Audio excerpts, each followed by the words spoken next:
ओम शांति। अव्यक्त मुरली है 2 फरवरी 1969। अव्यक्त मिलन के अनुभव की विधि। प्रेम स्वरूप बच्चे ज्ञान सहित प्रेम जो होता है वही यथार्थ प्रेम होता है। आप सभी का प्रेम रस बाप दादा को भी खींच लाता है। सभी बच्चों के दिल के अंदर एक आशा दिखाई दे रही है। वह कौन सी? कई बच्चों ने संदेश भेजा कि आप हमें भी अपने अव्यक्त वतन का अनुभव कराओ। यह सभी बच्चों की आशाएं अब पूर्ण होने का समय पहुंच ही गया है। आप कहेंगे कि कभी संदेशी बन जाएंगे, लेकिन नहीं, अव्यक्त वतन का अनुभव भी बच्चे करेंगे, लेकिन दिव्य बुद्धि के आधार पर।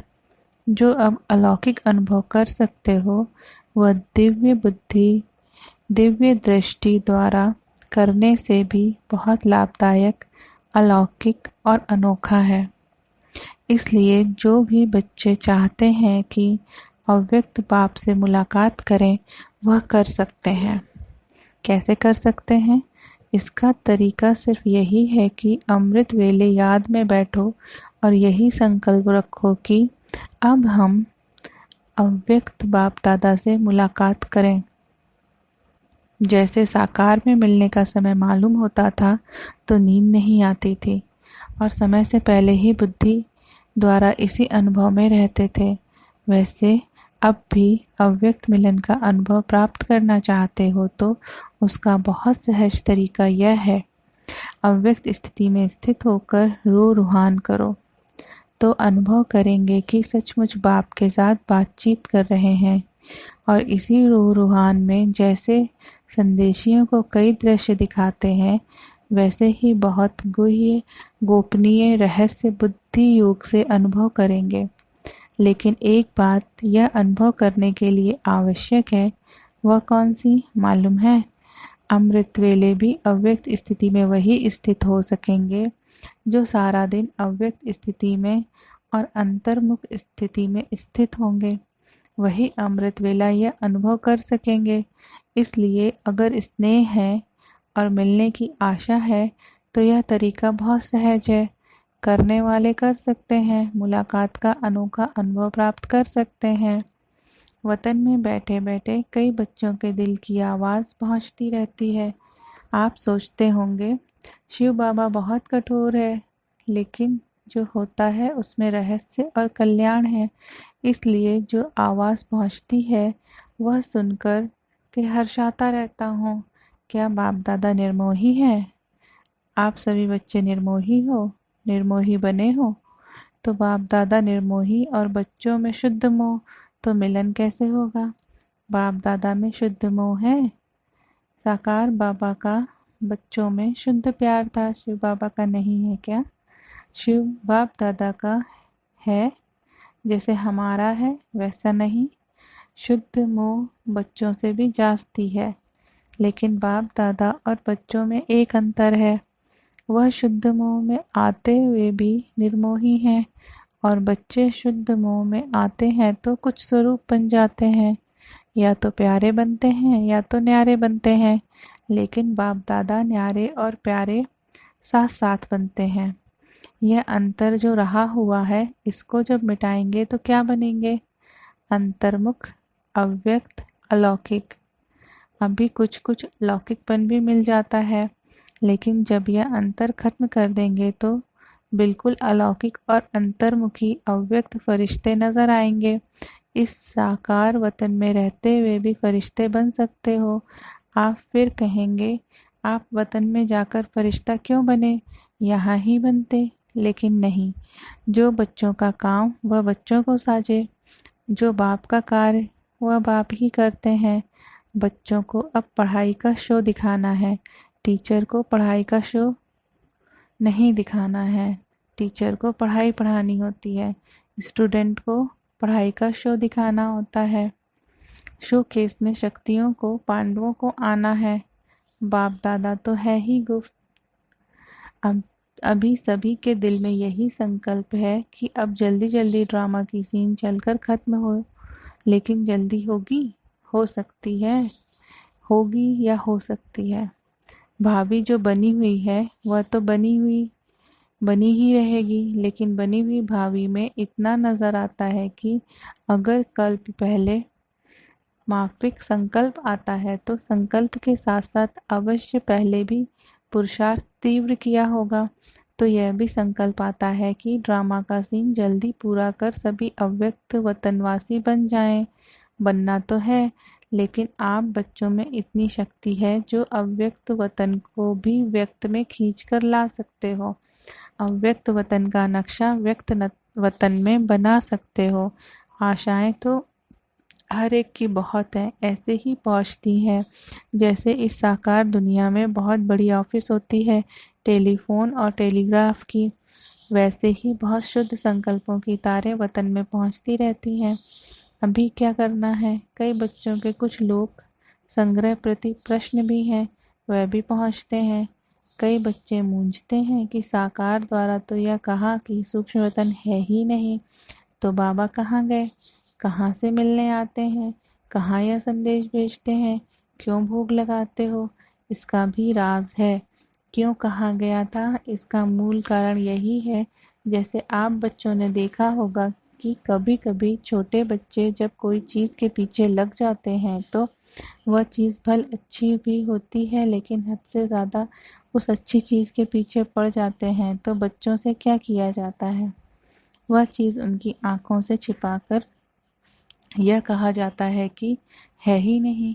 इसलिए ही कहा जाता है कि इसकी जो एक्स्ट्रा लगन लग गई है वह कुछ ठीक हो जाए।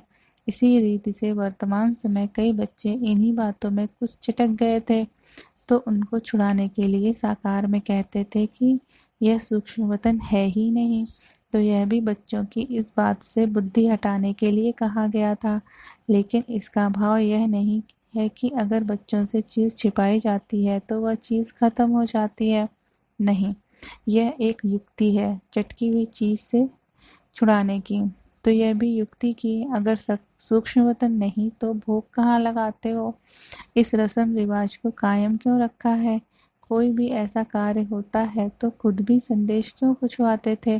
तो ऐसे भी नहीं कि सूक्ष्म वतन नहीं है, सूक्ष्म वतन है, लेकिन अब सूक्ष्म वतन में आने जाने के बजाय स्वयं ही सूक्ष्म वतनवासी बनना है। यही बाप दादा की बच्चों में आशा है। आना जाना ज़्यादा नहीं होना चाहिए, यह यथार्थ है। कमाई किस में है? तो बाप बच्चों की कमाई को देखते हैं और कमाई के लायक बनाते हैं। इसलिए यह सभी रहस्य बोलते रहें। अभी समझा कि क्यों कहा था और अब क्या है। सूक्ष्म वतन के अव्यक्त अनुभव को अनुभव करो, सूक्ष्म स्थिति को अनुभव करो। आने जाने की आशा अल्पकाल की है। अल्पकाल के बजाय सदा अपने को सूक्ष्म वतनवासी क्यों नहीं बनाते? और सूक्ष्म वतनवासी बनने से ही बहुत वंडरफुल अनुभव करेंगे। खुद आप लोग वर्णन करेंगे कि यह अनुभव और संदेशियों के अनुभव में कितना फ़र्क है। वह कमाई नहीं है, यह कमाई भी है और अनुभव भी। तो एक ही समय दो प्राप्ति हो वह अच्छा, या एक ही चाहते हो? कई बच्चों के मन में यह भी प्रश्न है कि ना मालूम बाप दादा कहते थे कि सभी को साथ में ले जाएंगे, अब वह तो चले गए।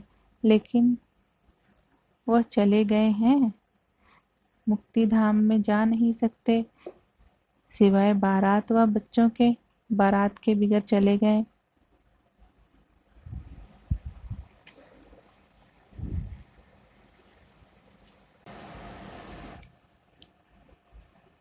बारात के बिगैर अकेले जा सकते हैं? बारात तैयार है, यही सुना है। अब तक की बारात के साथ ही जाएंगे, जब बारात ही सज रही है तो अकेले कैसे जाएंगे? अभी तो सूक्ष्म वतन में ही अव्यक्त रूप से स्थापना का कार्य चलता रहेगा। जब तक स्थापना का कार्य समाप्त नहीं हुआ है तब तक बिना कार्य सफल किए घर नहीं लौटेंगे, साथ ही चलेंगे। और फिर चलने के बाद क्या करेंगे मालूम है?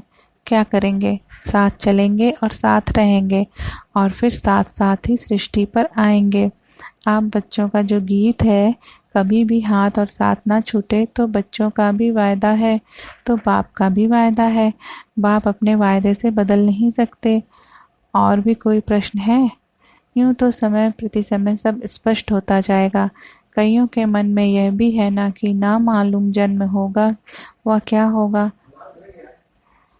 जन्म होगा जैसे आपकी माँ का जन्म हुआ वैसे होगा। आप बच्चों का विवेक क्या कहता है? ड्रामा की भाभी को देख सकते हो, थोड़ा थोड़ा देख सकते हो।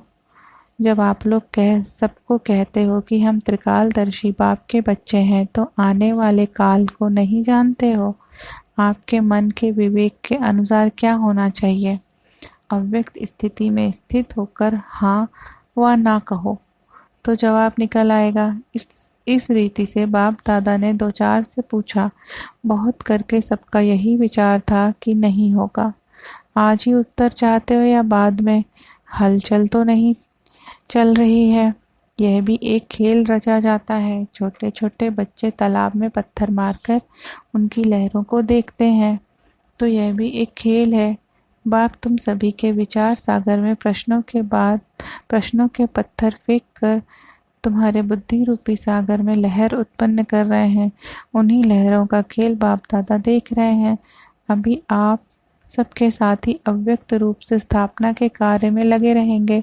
जब तक स्थापना का पाठ है तब तक अव्यक्त रूप से आप सभी के साथ ही हैं।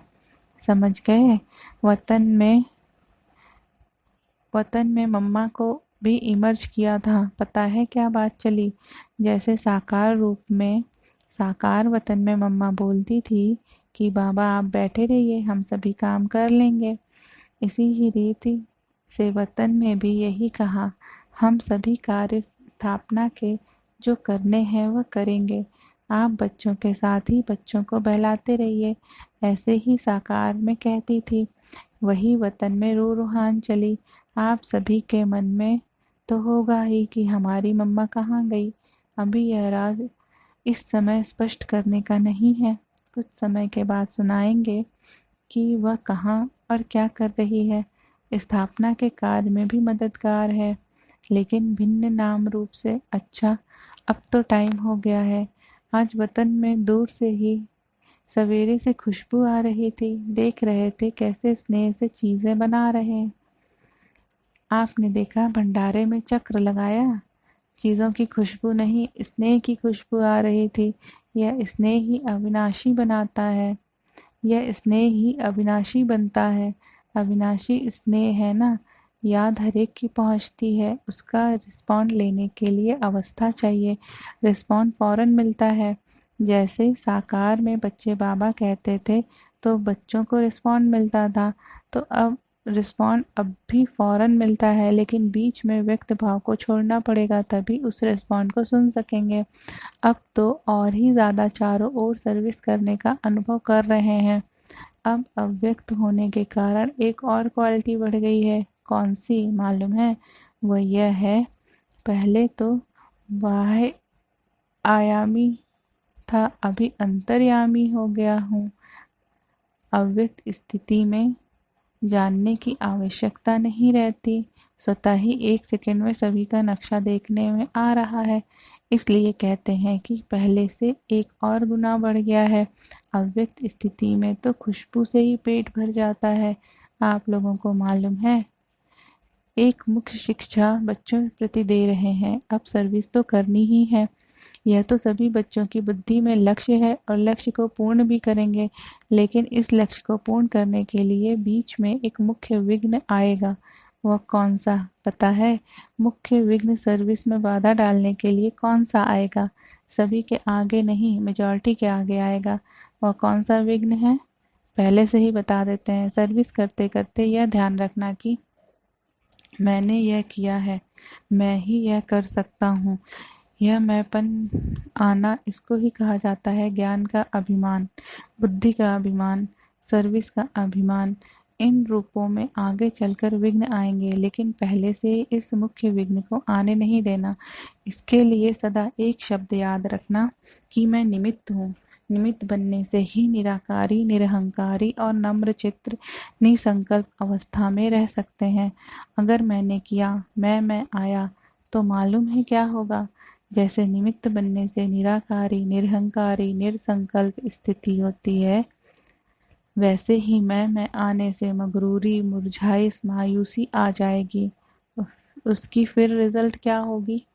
आखिरीन अंत में उसकी रिजल्ट यही होती है कि चलते चलते जीते हुए भी मर जाते हैं। इसलिए मुख्य शिक्षा को हमेशा साथ रखना कि मैं निमित्त हूँ।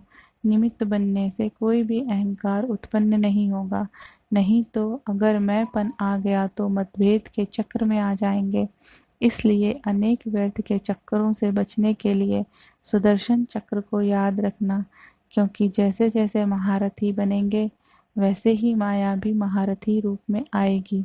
साकार रूप में अंत तक कर्म करके दिखाया। क्या कर्म करके दिखाया? याद है? क्या शिक्षा दी यही कि निरहंकारी और निर्माण चित्त होकर एक दो में प्रेम प्यार से चलना है। एक माताओं का संगठन बनाना, जैसे कुमारियों का ट्रेनिंग क्लास किया है, वैसे ही माताएं जो मददगार बन सकती हैं और हैं, उन्हों का मधुबन में संगठन रखना। कुमारियों के साथ माताओं का संगठन हो। संगठन के समय फिर आना होगा। स्नेह को देखते हैं तो ड्रामा याद आ जाता है। ड्रामा जब बीच में आता है तो साइलेंस हो जाते हैं। स्नेह में आए तो क्या हाल हो जाएगा? नदी बन जाएंगे। लेकिन नहीं, ड्रामा, जो कर्म हम करेंगे वह फिर सभी करेंगे। इसलिए साइलेंस। अगर सभी साथ होते तो अंतिम कर्मातीत अवस्था का अनुभव था, वह ड्रामा प्रमाण और होता, लेकिन था ही ऐसे। इसलिए थोड़े ही सामने थे। सामने होते भी जैसे सामने नहीं थे। स्नेह तो वतन में भी है और रहेगा, अविनाशी है ना। लेकिन जो सुनाया कि स्नेह को ड्रामा साइलेंस में ले आता है और यही साइलेंस शक्ति को लाएगी, फिर वहाँ साकार में मिलन होगा। अभी अव्यक्त रूप में मिलते हैं, फिर साकार रूप में सतयुग में मिलेंगे। वह सीन तो याद आती है ना। खेलेंगे, पाठशाला में आएंगे, मिलेंगे। आप नूरे रत्न सतयुग की सीनरी वतन में देखते रहते हो। जो बाप देखते हैं वह बच्चे भी देखते रहते हैं और देखते जाएंगे। अब तो ज्वाला रूप होना है। आपका ही ज्वाला रूप का यादगार है। पता है ज्वाला देवी भी है। वह कौन है? यह सभी शक्तियों को ज्वाला रूप देवी बनना है। ऐसी ज्वाला प्रज्वलित करनी है जिस ज्वाला में यह कलयुगी संसार जलकर भस्म हो जाएगा। अच्छा, विदाई के समय सभी सेंटर्स के अव्यक्त स्थिति में स्थित रहते हुए नूरे रत्नों को बाप व दादा का अव्यक्त याद प्यार स्वीकार हो। साथ साथ जो इशारा दिया है उसको जल्दी से जल्दी जीवन में लाने का पुरुषार्थ, तीव्र पुरुषार्थ करना है। अच्छा, गुड नाइट। सभी शिव शक्तियों और पांडवों प्रति बाप का नमस्ते। अच्छा, ओम शांति।